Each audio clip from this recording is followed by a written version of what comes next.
Keyword வந்து sufficient and appropriate. Sufficient and appropriate key எவிடன்ஸ்க்கு நான் ஒரு சின்ன எக்ஸாம்பிள் சொல்கிறேன், டக்குன்னு ஞாபகம் வச்சுக்கோங்க. ஓகேவா, ஈஸியாக புரியும் அப்போ தான்.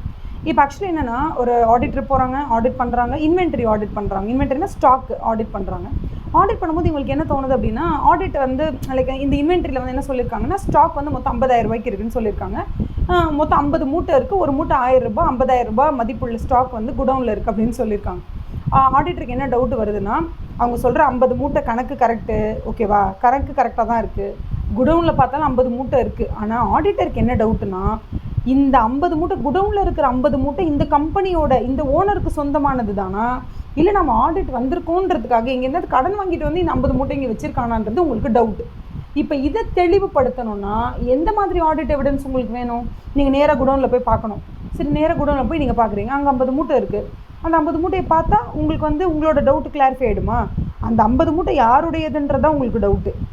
ஓகேவா, இந்த 50 மூட்டையில் வந்து பேர்லாம் எழுதி வைக்க முடியாது. ஓகே, இது வந்து ரிலையன்ஸோடது, இது வந்து அம்பானியோடது, பெருசாக எழுதி வைக்க முடியாது. நான் சொல்கிறது எக்ஸாம்பிளுக்காக சொல்கிறேன். இப்போ வந்து நீங்கள் போயிருக்கீங்க, துரைசாமி அவங்களோட குடவுனுக்கு போயிருக்கீங்க. ஓகே, அந்த பிஸ்னஸ் ஹோல்டருடைய குடவுனுக்கு போயிருக்கீங்க. அவங்க துரைசாமின்னு எல்லா இதில் எழுதியிருக்குமா, எல்லா மூட்டையில் எழுதியிருக்குமா? நான் எழுதியிருக்காது. ஏன்னா அவங்க வாங்கி வைக்கிறது அரிசி மூட்டை வியாபாரம். எந்த கடைக்கு போனீங்கனாலும் இதே பிராண்ட் அரிசி மூட்டை எல்லா கடையிலையும் இருக்கும். ஓகேவா, ஸோ இவங்க குடவுன்லேயும் அந்த 100 மூட்டை இருக்குது. தாமரை பிராண்டில் 100 மூட்டை இருக்குது. ஆனால் அந்த 100 மூட்டை இவங்களோட தானே உங்களுக்கு ஒரு டவுட் வந்துருச்சுன்னா, இதை நீங்கள் கிளாரிஃபை பண்ணுறதுக்கு குடவுன் போய் பார்த்தா உங்களுக்கு கிளாரிஃபை ஆகுமா? டவுட்டு ஆகாது. அந்த 100 மூட்டையை இவங்க எந்த ஆள்கிட்டேருந்து வாங்கினாங்கன்னு செக் பண்ணுங்கள். எந்த வெண்டார்கிட்டேருந்து பர்ச்சேஸ் பண்ணாங்கன்றது எழுதி வச்சுருப்பாங்கல்ல, அந்த வெண்டார் எங்கே இருக்கான்னு பாருங்கள். அந்த வெண்டாருக்கு கால் பண்ணி இவங்க போட்டிருக்கிற டேட்டில் இவங்க சொன்ன அந்த பிராண்டில் இத்தனை மூட்டை வந்து இறங்கியிருக்கா, அவங்கக்கிட்ட வாங்கியிருக்காங்களான்னு கேளுங்க. வாங்கியிருந்தாங்கன்னா இவங்க பேமெண்ட் பண்ண ரெசீட்டு கேளுங்க. அந்த மாதிரி நீங்கள் ஏதாவது கேட்டால் கிடைக்கிறதுக்கு வாய்ப்பு உண்டு.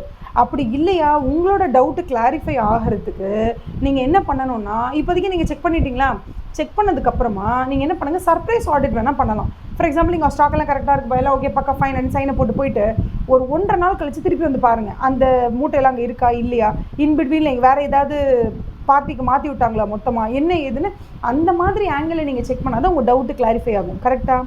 இந்த இடத்துல எவிடன்ஸ், இன்ஃபர்மேஷன் அப்படிங்கிற அந்த எவிடன்ஸ் வந்து உங்களுக்கு எந்த மாதிரி எவிடன்ஸ் தான் கரெக்டாக இருக்கும்? இப்போ என்ன ஆகிடுதுன்னா, நீங்கள் நேரில் போய் குடோனில் பார்க்குறீங்க, உங்களுக்கு கன்ஃபார்ம் ஆகலை.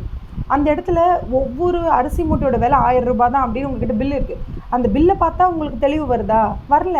ஏன்னா அந்த அரிசி மூட்டை, ஒரு அரிசி மூட்டையோட விலை 1000 ரூபாவா இல்லையா அப்படிங்கிறது உங்கள் டவுட்டாக இருந்துருந்துச்சுன்னா, ஒரு வேளை அந்த பில்லை பார்த்தோன்னே உங்களுக்கு ஆமாம்ல, சூப்பரில் பில்லே 1000 ரூபா தான் போட்டிருக்காங்க, அப்போ 1000 ரூபா தான், நான் தான் தேவையில்லாமல் சந்தேகப்பட்டேன் அப்படின்னு உங்களோட சந்தேகம் சரியாயிருக்கும். ஆனால் உங்களுக்கு வந்த சந்தேகம் என்னென்னா, அந்த குடவுனில் இருக்கிறது அவனோட தானே உங்களுக்கு டவுட்டு. அப்போ அந்த குடவுனில் இருக்கிற அரிசி மூட்டையோட விலை எவ்வளோன்னு கன்ஃபார்ம் பண்ணுற பில்லு உங்களுக்கு திருப்தியை தரல, சாட்டிஸ்ஃபேக்ஷன் தரல. குடவுனில் போய் அந்த 1000 மூட்டை இருக்கா, 50 மூட்டை இருக்கா, 100 மூட்டை இருக்கா, என்ன குவான்டிட்டியோ அதை போய் நீங்கள் பார்க்குறீங்க, அப்பையும் உங்களுக்கு திருப்தி தரவே இல்லை. போய் மூட்டையை எண்ணி பார்க்குறீங்க, அப்பயும் திருப்தி தரல.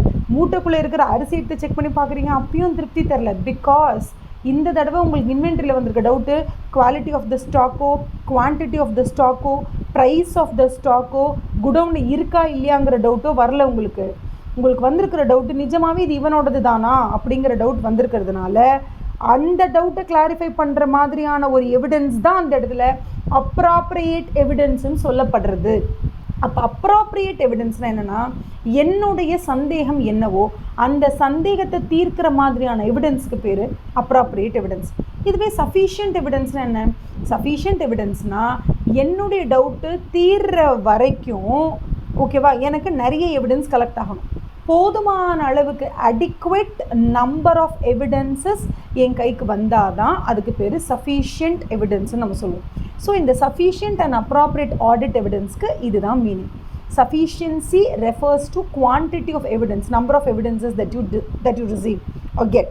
And அதே மாதிரி appropriate evidence அப்படிங்கிறதுக்கு உங்கள் சந்தேகம் என்ன அதை தீர்க்கிற மாதிரியான எவிடன்ஸ் கிடைக்கிறோம் உங்களுக்கு. ஓகேவா, அந்த எவிடன்ஸ்க்கு பேர் தான் உங்களுக்கு you call it as appropriate audit evidence. ஓகேவா, இதில் உங்களுக்கு ஏதாவது டவுட்ஸ் இருந்துச்சுன்னா தாராளமாக கமெண்ட் செக்ஷனில் கேளுங்க. I'll do a clarification video for this. Have a nice day. All the best.